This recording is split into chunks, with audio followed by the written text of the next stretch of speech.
오늘의 날주 본문인 신명기 20장은 이스라엘이라고 하는 이 나라의 전쟁과 관련된 전쟁 수칙에 대해서 설명을 해주고 있습니다. 어제도 말씀드렸지만 이 신명기가 선포되던 시점을 우리가 거슬러 올라가 보자면 이때는 아직 본격적인 가나안 땅에 대한 정복은 시작도 하지 않았을 때입니다. 이스라엘에게 앞으로 이스라엘이 치루어야 할, 이스라엘에게 남겨져 있는 이 전쟁이라고 하는 것은 앞으로 많이 있습니다. 많이 있을 예정입니다. 당연한 이야기겠지만 가나안 민족들이 이스라엘 백성들이 온다고 해서 어서 오십시오 하고 이렇게 성문을 열어놓고 환영하지는 않을 것이겠죠. 그리고 반드시 이 이스라엘 백성들은 이 가나안 민족과 피 튀기는 전쟁을 해야만 하는 그런 상황을 맞이하고야 말 것입니다. 그런 와중에 이스라엘이라고 하는 이 집단은, 이 나라는 전쟁이라고 하는 이 상황을 어떻게 받아들일 것인가, 그리고 어떻게 이것을 수행할 것인가에 대한 문제를 가지게 될 것이겠죠. 이것은 우리가 앞서서 민수기에서 또한 살펴봤던 주요한 주제이기도 했습니다. 주된 주제이기도 했습니다. 원래 이스라엘이라고 하는 민족 자체가, 민수기를 우리가 또 읽어서 다들 아시겠지만 이스라엘이라고 하는 이 민족 자체가 애굽에서 그 신분이 노예였습니다. 그래서 이 전쟁이라고 하는 것하고도 무관하다라고 말씀을 우리가 들어서 아실 겁니다. 군사적으로 이들은 전혀 훈련을 받지 못한 오합지졸인 것이죠. 그래서 이제 민수기를 보면 하나님께서 이 이스라엘 백성들을 이게 보실 때 군대라는 집단으로 이렇게 보시는, 그렇게 간주하시는 장면이 여럿 나오기는 하지만, 그렇다고 해서 이들이 전쟁 훈련을, 전투 훈련을 받는다거나 하는 장면이 민수기에 나오지 않아요. 군대라고 하면 우리가 군인이라고 하는 집단은 우리가 알듯이 훈련을 받아야 되지 않습니까? 전쟁과 관련된 어떤 임무 수행을 하기 위해서는 그런 훈련을 받아야 되는데 군사적으로 훈련받는 장면이 안 나온다는 거죠. 그래서 군사적으로 훈련을 받은 사람과 그렇지 않은 사람들의 이 전투력의 차이가 나는 것은 어떻게 보면 당연한 것입니다. 지금 우리 대한민국 사회를 살펴보면 징병제를 채택하고 있죠. 징병제. 그래서 신체 건장한 남성이면 의무적으로 군복무를 해야 합니다. 그래서 그런지 오히려 누구나, 너도 하고 나도 하고 대부분 모든 남자들이 다 하다 보니 군인에 대한 이 대접이 상대적으로 좀 시원찮은 편인 것 같습니다. 그렇지만 예로부터 이 군인이라고 하는 이 조직은, 그 나라의 군대라고 하는 이 조직은 그 나라의 운명을 쥐고 있다라고 생각하기 때문에 상당한 대접을 받았던 이제 고급 인력이었습니다. 우리가 6월 6일 현충일 지나갔지만 현충일도 그런 의미에서 호국 보훈을 위해 힘쓰시다가 이제 돌아가신 그런 분들을 기억하자, 그분들이 얼마나 중요한지 알자라고 하는 의미에서 이런 것들을 좀 하고 있지 않습니까? 그래서 고급 인력인 거죠. 고급 인력. 군인이라고 하는 이 사람들은 그냥 만들어지는 게 아닙니다. 그냥 태어나는 것이 아니라 훈련을 통해서 길러지는 존재인 거죠. 그냥 손에 무기 준다고 해서 다 할 수 있는 게 아니라는 겁니다. 그런 점에서 애굽에서 종살이 하던 이 이스라엘 백성은 홈이나 낫이나 이런 농기구를 사용하는데 익숙했으면 익숙했지, 칼이나 창이라든지 이런 전쟁 도구를 사용하는 데는 익숙하지 않았던 사람들입니다. 그래서 이렇게 무기를 사용하는 것도 참 중요하지만 무엇보다도 이들에게 있어서 중요한 것은 정신력이었습니다. 정신력. 참된 군인과 그렇지 않은 오합지졸을 구분하는 가장 좋은 방법을 찾아보자면 그 사람이 총을 들고 있고 말고가 아니라 정신력적인 부분입니다.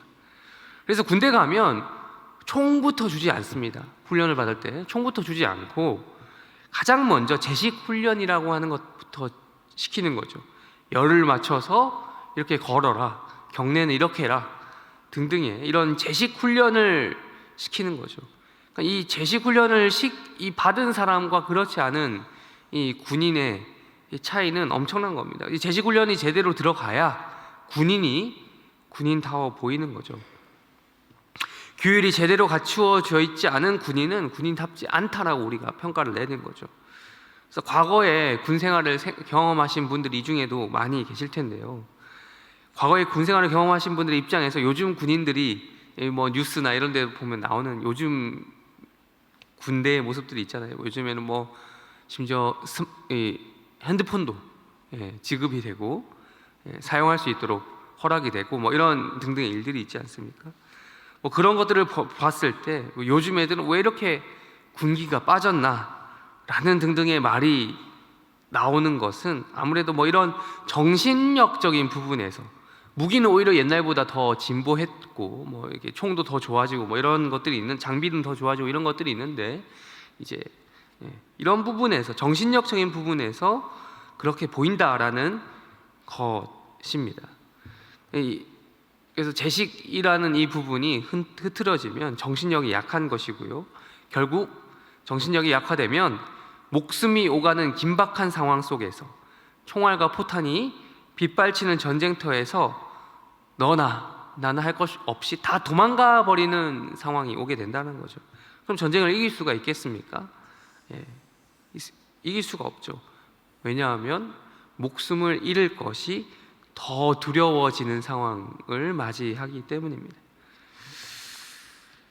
그래서 참 이런 정신력, 정신무장이라는 것이 얼마나 중요한지 우리는 알 수 있는 것입니다. 그런데 오늘 우리가 읽은 신명기 20장을 보면 이러한 것과 비슷한 말씀을 하시는 장면이 나옵니다. 우리 1절 다시 한번 읽어볼까요? 1절 다시 한번 읽어보겠습니다. 시작. 내가 나가서 적군과 말과 병거와 백성이 너보다 많음을 그들을 두려워하지 말라. 애굽 땅에서 너를 인도하여 내신 내 하나님 여호와께서 너와 여기서 지금 우리 1절에서부터 기본적으로 이 이스라엘 백성들이 전쟁이라는 것을 수행할 때에 어떻게 수행해야 하는지 기본 자세가 나온다는 거예요. 기본 자세. 그들의 정신력적인 부분이 나오는 거예요. 정신 무장 상태가 어떠해야 하는가를 하나님께서 바로 이야기하시는 거죠. 그들의 많음을 볼지라도 너희들보다 분명히 그들이 확실히 많을 텐데 그들이 너희들보다 많음을 볼지라도 그들을 뭐 하지 말라는 거죠? 두려워하지 말라는 것입니다. 일단 하나님께서는 이 전투력의 차이를 인정하고 있습니다. 하나님께서 먼저 인정하고 계세요. 야, 너희들이 전력적으로 열세라는 거, 이미 그걸 인지시켜주고 있는 것입니다. 생각해 보십시오. 전쟁을 이기기 위해서는 무엇을 해라 라고 이야기해야겠습니까? 야, 너희들이 이렇게 부족할 거니까 전력을 보강해라.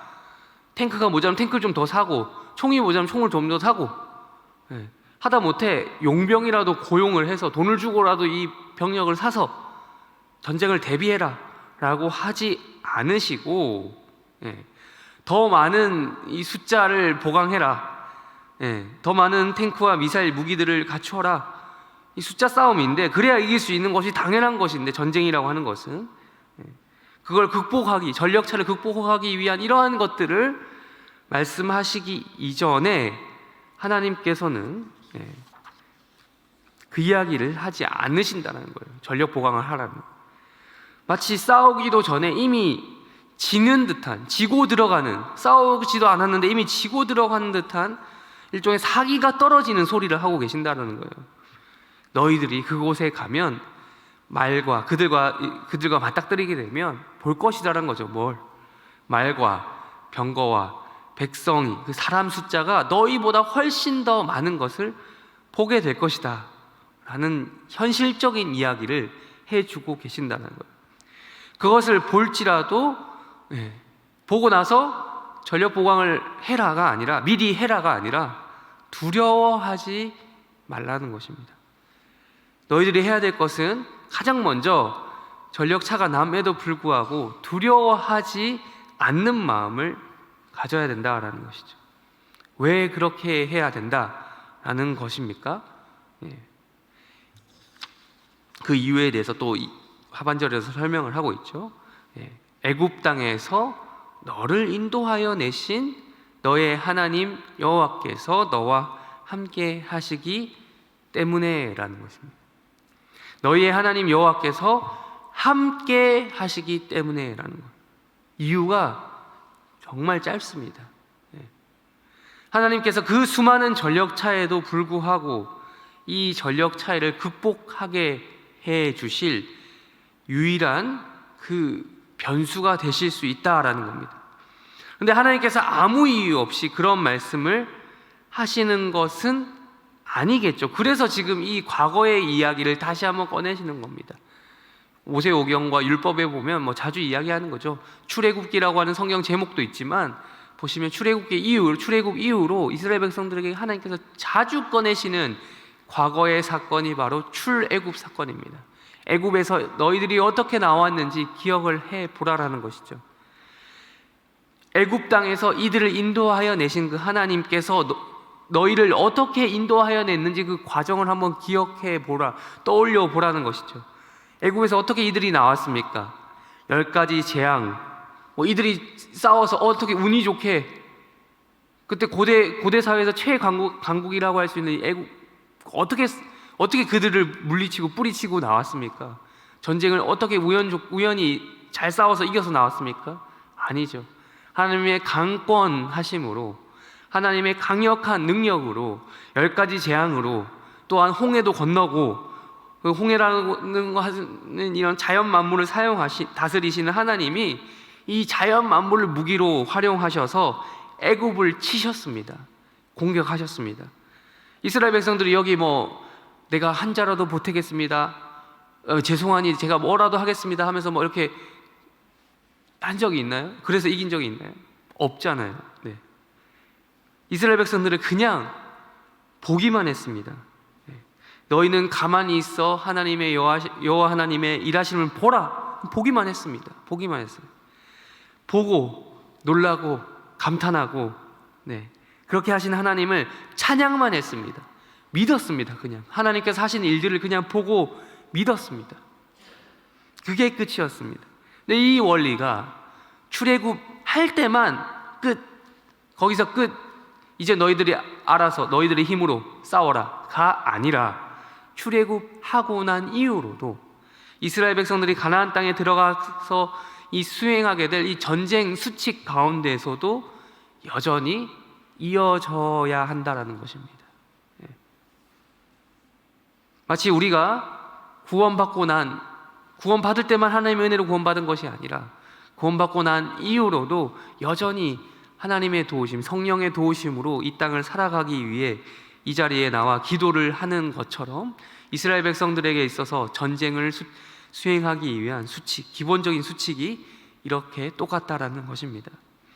이미 그 하나님이 어떤 분인지 직접 경험해서 알고 있는 이 이스라엘 백성들은 눈에 띄게 차이가 나는 이 전력 차이에도 불구하고 이 전력 차이를 그들 이만큼 세구나, 어휴 무서워, 그런 거를 신경 쓰지 말아야 된다는 것이죠. 그 정도의 정신력을 가지고 있어야 한다는 것입니다.